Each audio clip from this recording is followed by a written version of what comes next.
Assalamualaikum warahmatullahi wabarakatuh. Selamat pagi dan salam sejahtera bagi kita semua. Oke, baik. Teman-teman yang kita hormati, kepada Bapak Wali Kota Bogor, Bapak Bima Arya, yang saya hormati kepada Bapak Ketua ACT Kota Bogor, tak lupa juga kepada teman-teman kita selaku pembicara, yaitu Saudara Faris Al-Aziz selaku aktivis relawan bencana alam, dan yang tak lupa Saudara Abu Yazid sebagai aktivis relawan dalam konsen bantuan dan santunan. Baik, saya sebagai Master of Ceremony izin untuk memperkenalkan diri. Saya Muhammad Afriansah dan biasa dipanggil dengan Afri. Oke, ya baik, di sini kita akan membahas tentang pengalaman para relawan, di mana para relawan ini akan menceritakan pengalaman-pengalaman mereka mengenai kegiatan-kegiatan dalam menolong kemanusiaan, seperti yang sedang dilakukan oleh Faris Al-Aziz dan juga Muhammad Abu Yazid. Baik, untuk selanjutnya saya akan membacakan susunan acara. Yang pertama, pembukaan. Yang kedua, pembacaan ayat suci Al-Quran.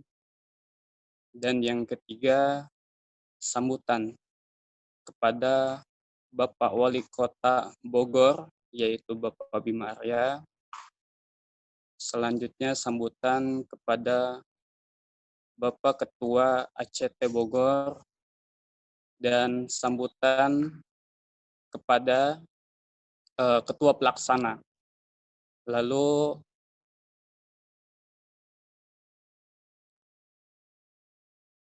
dilanjut oleh acara intinya, yaitu talk show mengenai pengalaman kerelawanan. Dan yang terakhir yaitu penutup. Selanjutnya,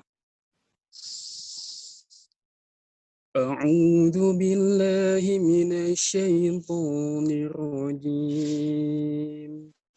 Bismillahirrahmanirrahim. Wa ta'awanu 'alal birri wan taqwa wa la ta'awanu 'alal itsmi wal 'udwani wattaqullaha innallaha syadidul 'iqab. Shadaqallahul azim. Untuk acara selanjutnya dilanjutkan pada untuk selanjutnya sambutan kepada Bapak Wali Kota Bogor, yaitu Bapak Bima Arya.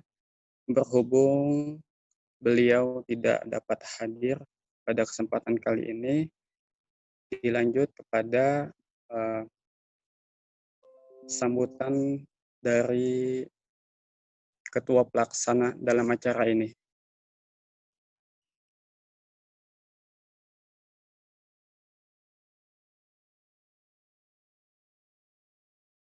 Bismillahirrahmanirrahim. Assalamualaikum warahmatullahi wabarakatuh. Alhamdulillahirrahmanirrahim. Puji syukur kehadirat Allah Subhanahu wa taala, dan sampai saat ini kita masih diberikan nikmat iman dan nikmat sehat sehingga kita bisa dapat berkumpul bersama-sama dalam satu media online, yaitu Zoom, untuk membahas tentang bagaimana sih menjadi relawan dalam situasi pandemi Covid seperti ini. Diharapkan kepada seluruh peserta agar bisa memahami apa yang akan dipaparkan oleh para pemateri terkait dengan bagaimana menjadi relawan atau suka dukanya menjadi relawan di berbagai kebencanaan, baik bencana kemanusiaan atau bencana alam. Mungkin cukup sekian pembukaan dari saya. Assalamualaikum warahmatullahi wabarakatuh. Baik, terima kasih kepada Ketua Pelaksana yang telah memberikan sambutannya untuk kali ini.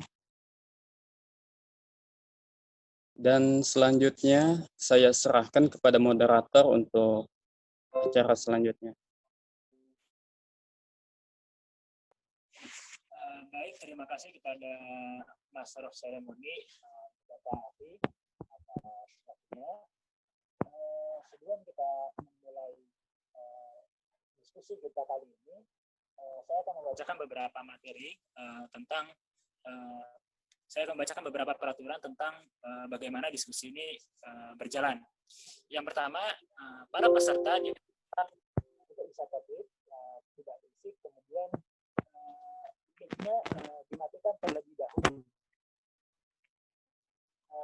Selanjutnya, kepada teman-teman yang ingin bertanya, diharapkan untuk mengajukan tangan lewat di menu raise hand ya.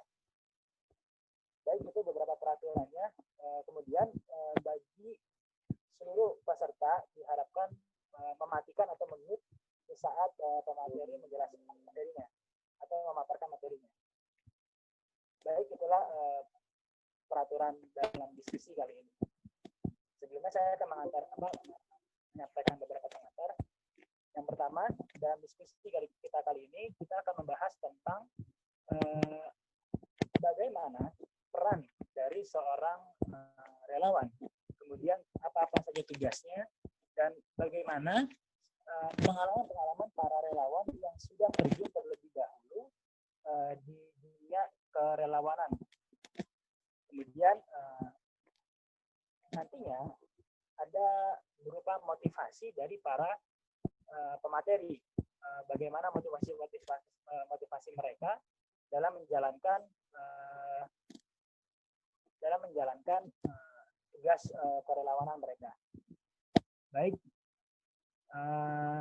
yang pertama kita akan mulai dari Mas Abu Yazid. Halo Mas, bisa dinyalakan mic-nya? Ya. Ya, kedengaran suara saya? Dengar. Suara gua aman? Kedengaran. Ya, suara saya aman.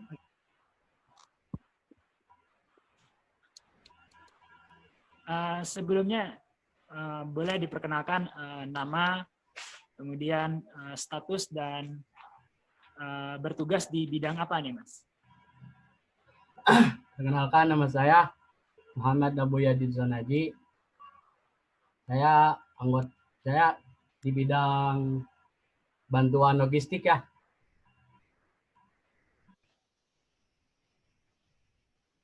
Kemudian biasanya fokusnya di mana, Mas, dalam bantuan logistik itu? Biasanya kegiatannya merupakan perencanaan, pelaksanaan, dan pengendalian aliran bantuan kemanusiaan secara efisien, membuat hemat biaya dan penyimpanan bantuan kemanusiaan, serta informasi terkait dari titik asal ke titik konsumsi untuk tujuan mengurangi penderitaan para korban bencana. Sebenarnya Mas, seberapa pentingnya atau seberapa urgensinya dari logistik yang sampai pada tepat waktunya gitu, Mas? Ya kira penting sih, karena gimana ya, para korban juga butuh bantuan dari seperti makanan, pakaian, itu. Oke. Yang lebih penting itu medis.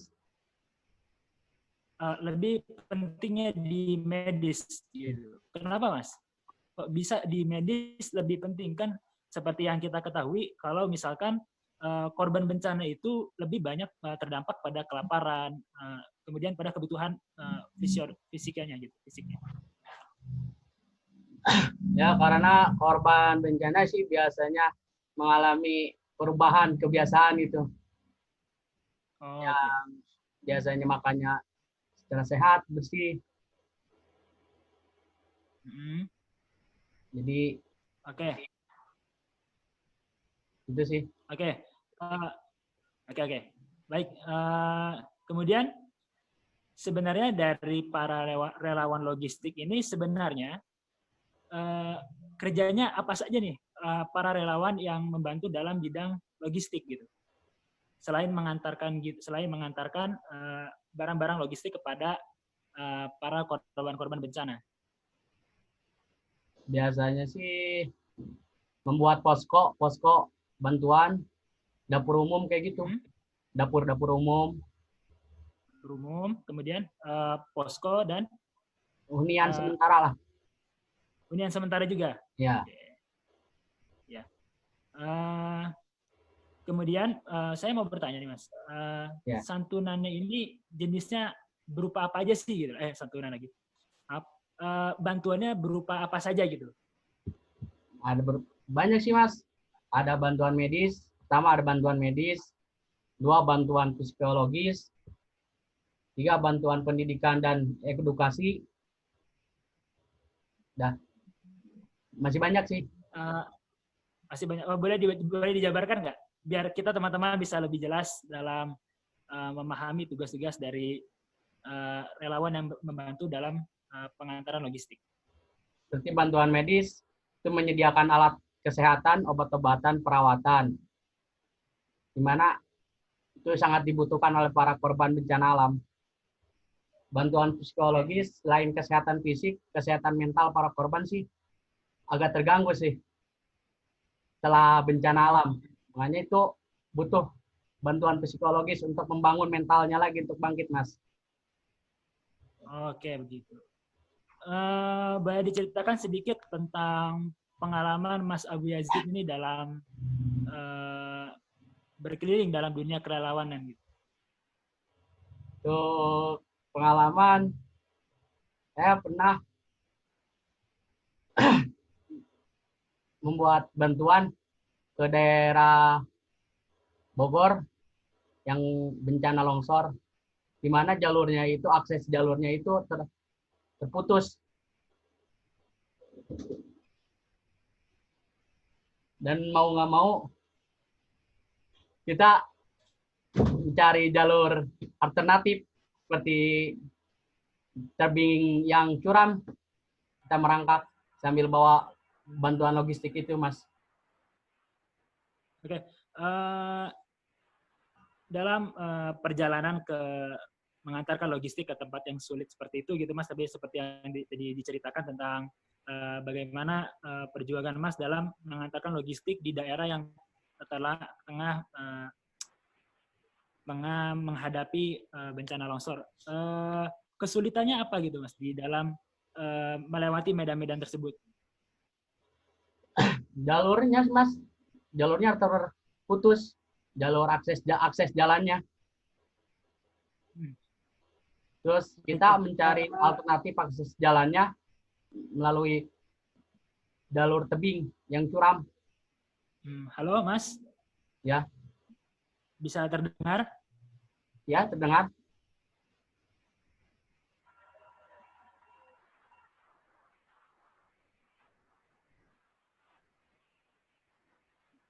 Ya, apa Mas? Ya, baik. Tadi sempat terputus gangguan sinyalnya. Boleh dibicarakan kembali tadi yang disampaikan. Kalau gangguan sih setiap bencana alam itu pasti beda-beda kesusahannya. Yang pernah saya alami sih itu pas longsor itu akses jalur ke tempat para korban tertutup, tertimbun nama tanah. Jadi kita mencari akses jalur lain seperti tebing yang curam itu, Mas. Ya, dari akses itu tim relawan dibantu oleh siapa ya untuk membuka jalan menuju ke tempat lokasi? Kita kerja sama warga setempat, banyak lagi seperti TNI. Baik. Dari staf TNI untuk membuka jalannya sih, diarahin gitu. Baik. Oke, baik. Jadi yang membantu para tim-tim relawan ini untuk membuka jalan biasanya dari warga setempat, kemudian dari TNI juga ada. Ya. Jadi para relawan ini masih punya cukup stamina untuk menghadapi medan yang di depannya, begitu ya Mas ya? Ya, ya gitu Mas. Boleh diceritain lagi nggak Mas? Motivasi dari seorang relawan, terutama relawan logistik itu, motivasinya apa sih Mas buat membangkitkan teman-teman kita nih yang bakal menjadi calon-calon relawan selanjutnya? Kalau motivasi gimana ya? Kalau saya sih nggak ada. Halo? Ya, kenapa? Sepertinya ada gangguan sinyal. Gimana? Masih dengar? Halo Mas Yazid. Ya, ya Mas Iqbal. Mas Abu Yazid, bisa terdengar suara saya? Ya, terdengar.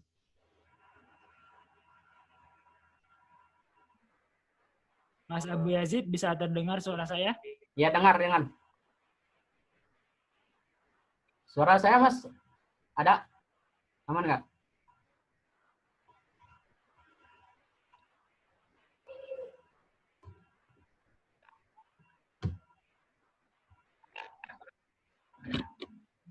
Di sini sedikit terputus-putus.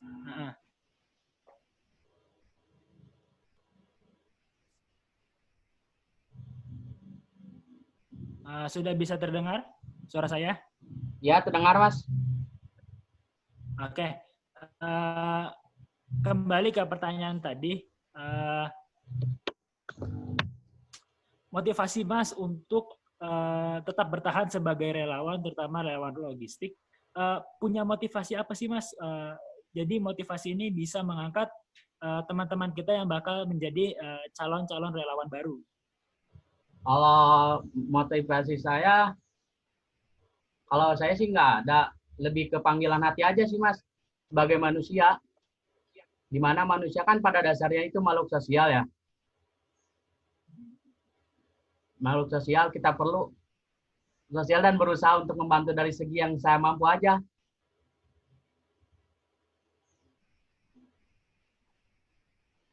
Itu sih. Gimana Mas? Dengar nggak suara saya? Terdengar. Jadi rasa manusia dari Mas Abu Yazid ini yang memanggil Mas untuk menjadi relawan, begitu Mas?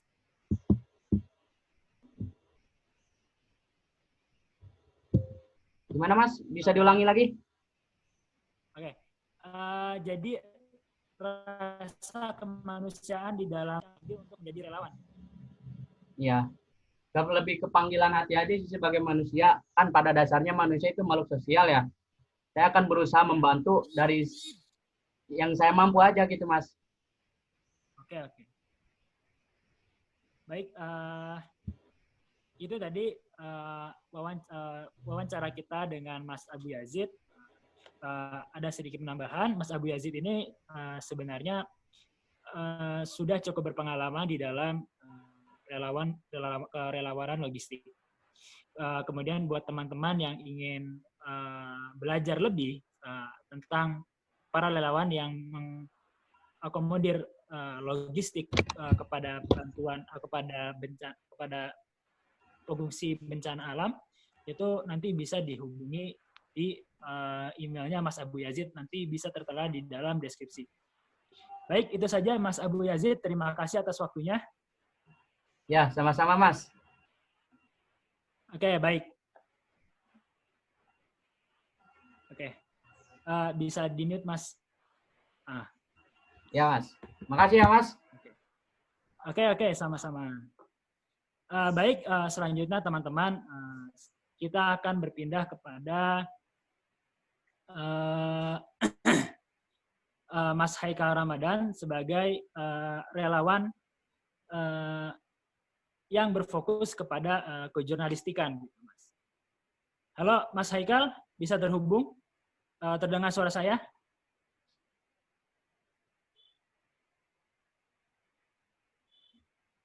Halo? Sepertinya ada terjadi gangguan terhadap mic dari Mas Haikal Ramadan ini. Halo. Oh, sudah terdengar? Halo? Halo. Oke. Mas, Oh, bisa. Boleh diperkenalkan? Ya. Oke. Boleh diperkenalkan terlebih dahulu, Mas ini pertama dari nama lengkapnya gitu ya Mas ya. Dari nama lengkap, kemudian fokusan dari relawan sebagai relawan dalam bidang apa? Gitu. Oh ya. Ya, nama saya Muhammad Haikal Ramadan. Saya berfokus di bidang transportasi untuk divisi bagian antar jemput bahan-bahan makanan ataupun obat-obatan medis untuk para korban bencana. Oke, baik. Mohon maaf. Tadi Halo?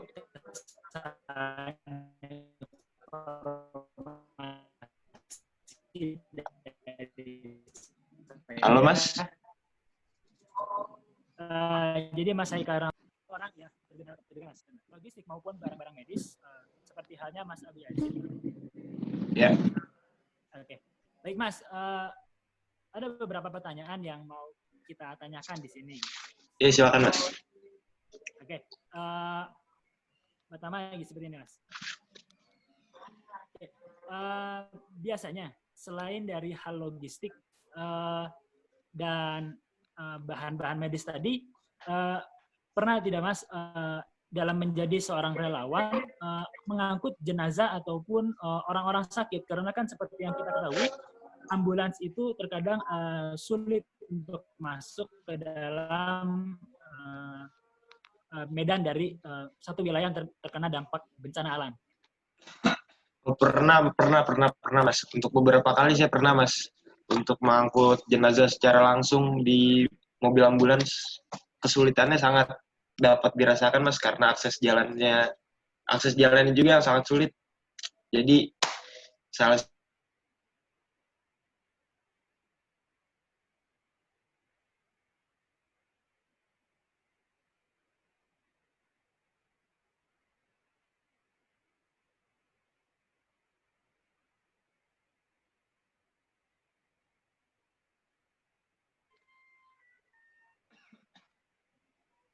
menolong korban-korban yang terkena dampak bencana alam. ya, keresahan saya rasakan karena terutama untuk pasien-pasien yang harus segera diselamatkan Mas karena waktu yang diburu-buru sedangkan akses jalan yang sangat sulit untuk dijangkau Mas. Jadi saya rada kesulitan untuk dalam hal itu. Oke, baik. Kemudian dari ada tidak bantuan dari sekitar untuk menolong pembukaan akses jalan selama terjadinya bencana alam? Gimana Mas? Ada tidak yang membuka jalan gitu di saat Mas Haikal Ramadan ini mengantarkan jenazah ataupun orang yang butuh pertolongan pertama begitu? Oh, tentu ada Mas, tentu ada yang membuka jalan baik dari lokasi bencana ataupun ketika di jalanan menuju rumah sakit Mas, karena semua orang alhamdulillah sangat respect kepada kami selaku pengangkut jenazah, sangat respect. Jadi mereka dengan inisiatif membantu dengan membuka jalan dan mempermudah jalan menuju rumah sakit Mas. Oke, baik. Kemudian ada tidak kesulitan-kesulitan yang dialami Mas Haikal Ramadan ini selain dari jalan atau medan yang sulit untuk dilewati? Kesulitannya dalam mengevakuasi jenazah dalam bencana alam Mas, kesulitan karena kita harus mencari jenazahnya pertama, yang kedua jenazah tersebut ada di bawah puing-puing yang sangat sulit untuk kita jangkau Mas. Jadi mau tidak mau kita membutuhkan waktu yang lumayan cukup panjang untuk dapat menemukan jenazah secara keseluruhan. Belum lagi kita harus mengidentifikasi siapa jenazah ini dan dari keluarga mana jenazah ini Mas. Oke, baik. Ada sedikit, jadi ini sebenarnya dari rasa penasaran saya pribadi, Ya, Mas, silakan. Bagaimana nih perasaan Mas Haikal Ramadan ini di saat mengevakuasi korban-korban yang terkena dampak bencana alam? Ya, ada beberapa jawaban nih, Mas. Yang pertama, kalau misalkan secara pekerjaan, saya merasa terkesima, terharu, simpati, empati itu pasti saya rasakan kepada keluarga jenazah, Mas. Karena terkait keluarga yang ditinggalkan ataupun kerabat yang ditinggalkan, Mas, itu pasti mengalami luka yang sangat dalam, Mas. Yang kedua, saya merasakan bahwasanya kematian itu pasti terjadi, Mas. Juga mati itu adalah hal yang pasti gitu, Mas. Itu sih, Mas, yang saya rasakan, Mas, selama saya bekerja sebagai supir ambulan. Oke, kemudian ada tidak kemudian motivasi apa dari Mas Haikal Ramadan menjadi seorang relawan di dalam kasus bencana alam? Motivasi saya sebagai relawan di bencana alam tuh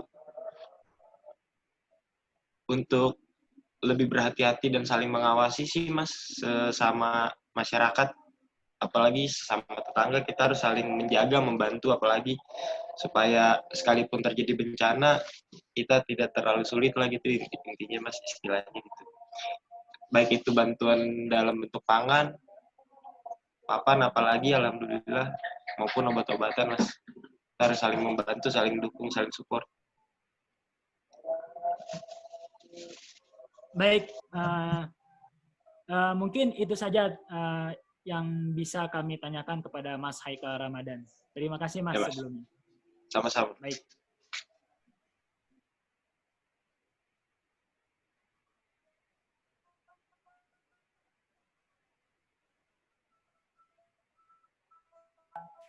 Dari ACT Cabang Kota Bogor pada Mas Faris.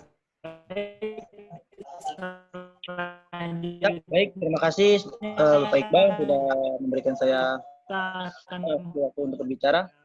Sebelumnya saya mengucapkan selamat datang kepada seluruh audiens ya. Kita bisa bertatap muka walaupun melalui via media sosial kita bisa berkumpul ya. Jadi saya pengen tanyakan dulu nih kepada teman-teman. Sebenarnya relawan itu apa sih? Mungkin sebagian orang juga udah tahu ya. Relawan itu yang rela untuk melakukan sesuatu hal yang berkaitan dengan sosial ya. Mungkin orang-orang atau warga masyarakat setempat yang bersedia atau mengabdi secara ikhlas. Mungkin itu apa itu dari relawan ya, relawan itu sendiri. Bersedia mengabdi secara ikhlas tanpa pamrih, tidak digaji atau diberikan imbalan, rendah hati, berkorban.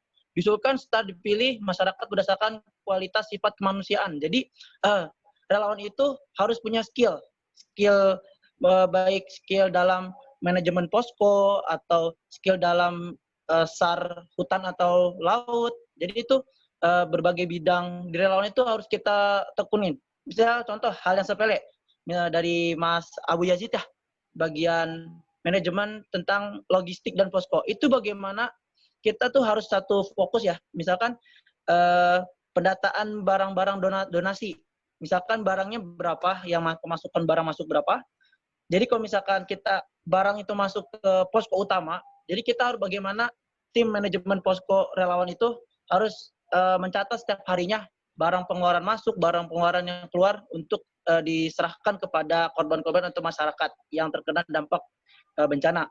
Lalu juga berbagai banyak kontribusi relawan juga menghasilkan satu cara masyarakat untuk dapat berkumpul membuat suatu perubahan atau tindakan nyata. Maksudnya ialah bagaimana kita sebagai relawan ya harus bisa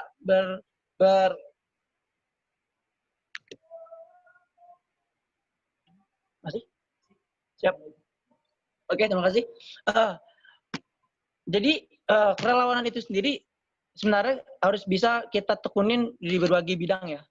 Contoh dari Mas Haikal juga kan tim relawan juga butuh namanya driver ya. Driver mungkin driver ambulans atau driver mobil rescue ya. Karena itu penting kan soalnya di daerah yang terdampak bencana itu kita belum tahu kondisi jalan atau kondisi lokasi sebenarnya di lapangan. Maka ada yang namanya itu khusus untuk relawan driver dalam mobil off-road ya, atau biasanya disebut mobil four wheel drive atau 4x4. Jadi bagaimana nanti si relawan ini belajar dari awal bagaimana cara mengendarai mobil yang istilahnya double gardan atau melewati medan-medan yang sangat terjal. Itu ada pelatihannya, ada sertifikasinya. Karena itu penting, karena apabila kejadian bencana ya, seperti kejadian longsor pada awal Januari tahun lalu, itu akses kita sangat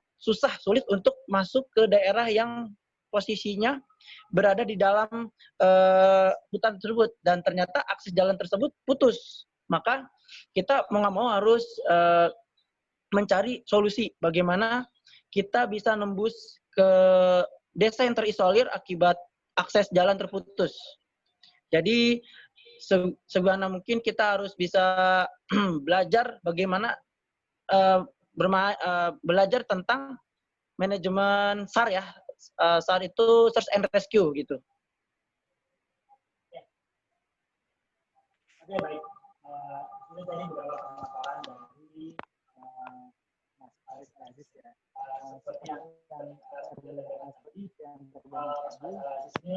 Mas Aris mempunyai cukup banyak pengalaman, mempunyai cukup banyak pengalaman. Kemudian ada yang bertanyakan Mas Aris Aziz. Sebenarnya saya ingin bertanya Pak Aris Aziz, sebenarnya kontribusi dari relawan bagi pengembangan masyarakat itu apa aja sih Mas? Karena yang seperti yang kita tahu bahwa relawan biasanya hanya membantu saja, hanya sebatas pada jika ada bencana alam saja, ada semacam musibah. Oke, baik. Jadi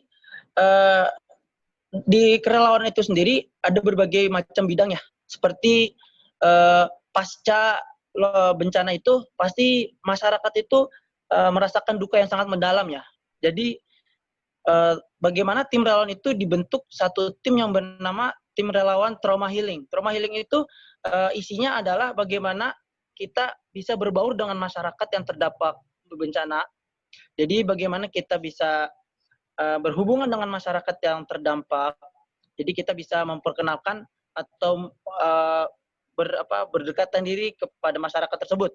Jadi semisal kita ada agendakan dongeng untuk anak-anak yang terdampak bencana semisal banjir dan longsor, begitu. Baik, boleh dipaparkan tidak Mas tentang pengalaman Mas Faris Al-Aziz nih selama menjalankan tugas, gitu. Pengalaman paling berkesan gitu. Oke. Baik, terima kasih. Untuk pengalaman sendiri ya, alhamdulillah saya sudah terjun di berbagai lokasi kebencanaannya, seperti halnya yang terjadi di awal tahun 2020 seperti banjir longsor yang berada di Sukajaya. Suka duka saya berada di lokasi tersebut ya campur aduk ya, karena posisinya tersebut kita juga dikabarin. Sebentar.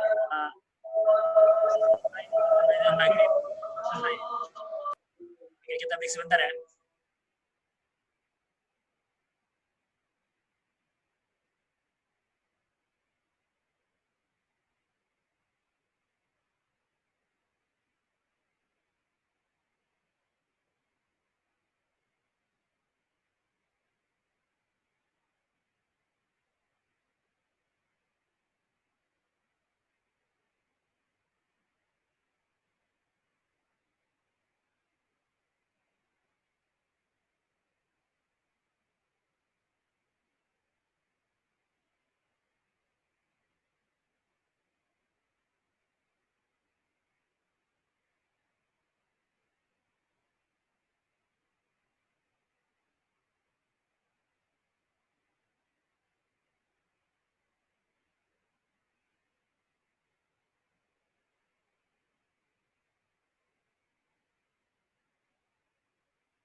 Oke, baik.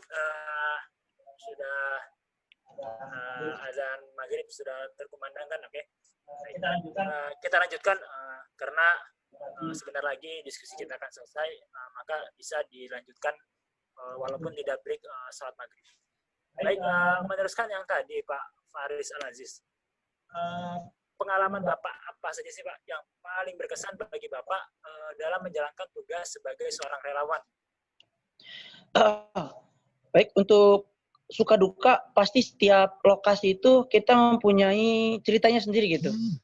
Seperti hal-hal yang kecil aja, seperti kita briefing awal masuk ke lokasi bencana ya, seperti kita melihat bagaimana korban itu bergeletakan di jalan ya, seperti banjir dan longsor ya, seperti di Sukaja, seperti yang tahun lalu, tahun yang kemarin ya maksud saya.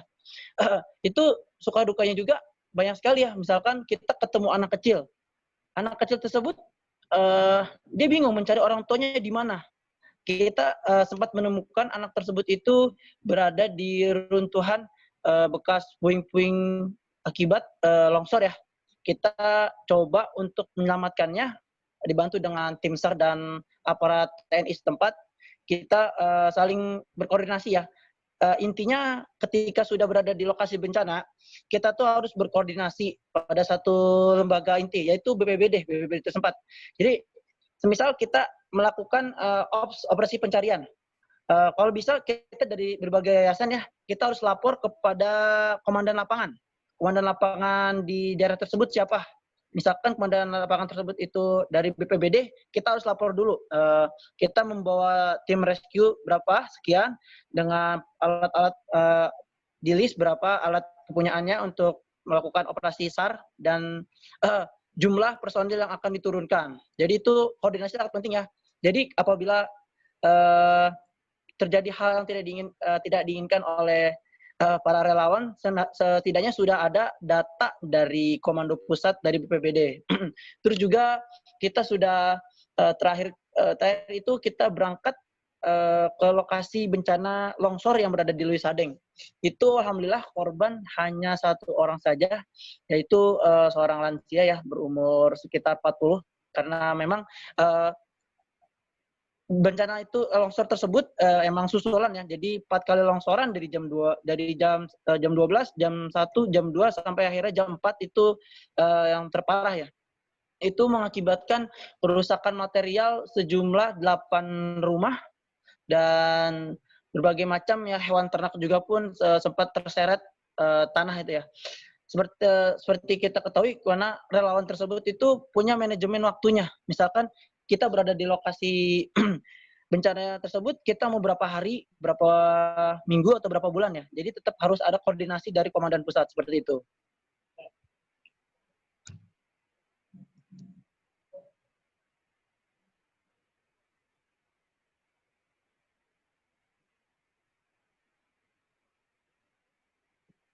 Oke, baik. Itu dari pengalaman dari Bapak Faris Al-Aziz. Kemudian seperti tujuan kita di awal, bagaimana menjadi relawan gitu. Dari yang telah ditunjukkan, kita telah mengetahui peran-peran atau tugas-tugas dari relawan. Yang paling penting, kemudian yang paling penting, berapa sih Pak cara untuk bergabung sebagai Oke, baik, terima kasih. Seperti kita tahu ya, relawan itu adalah rela untuk berkorban apapun itu, maupun mengorbankan waktu, keluarga maupun harta ya, karena emang jadi relawan itu harus benar-benar kita mengorbankan sesuatunya. Jadi membantu orang lain mungkin sudah kebiasaan dari kita sehari-hari, tapi bantuan kita bakal lebih besar manfaatnya dan fokus kalau ikutan jadi relawan gitu.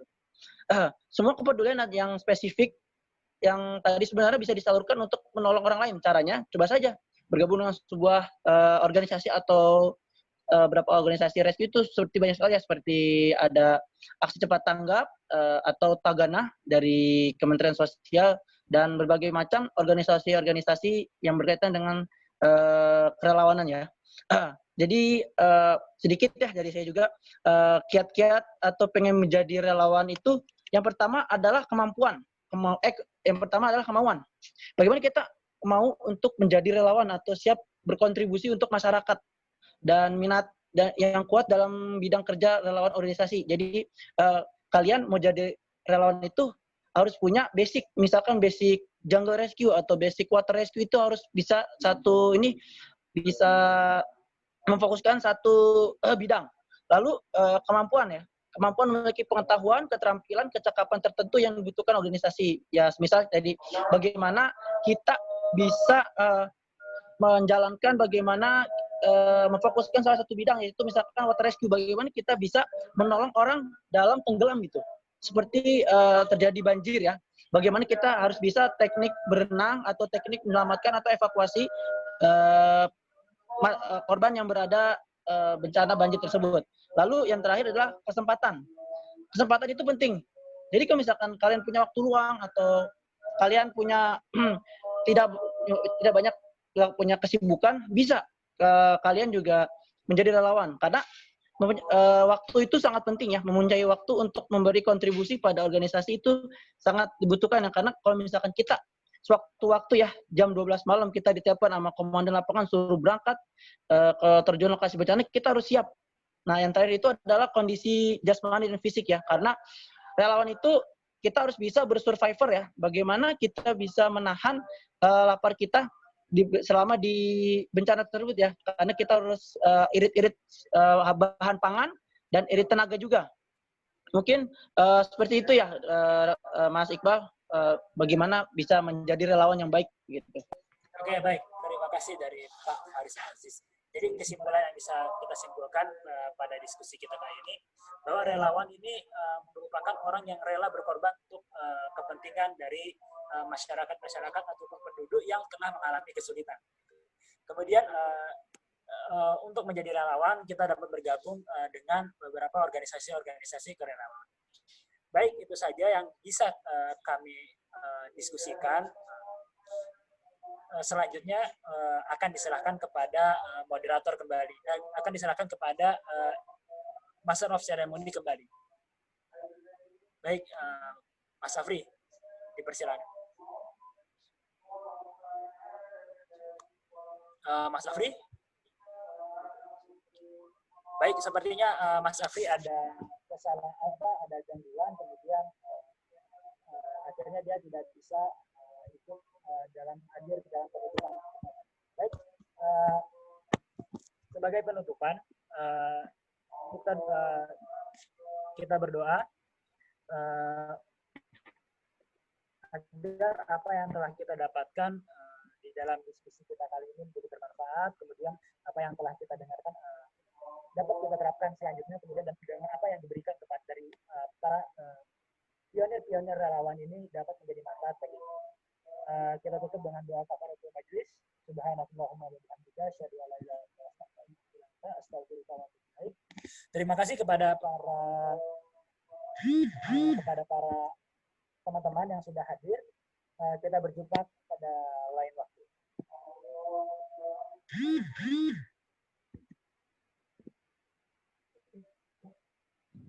Udah, matiin aja, Bu.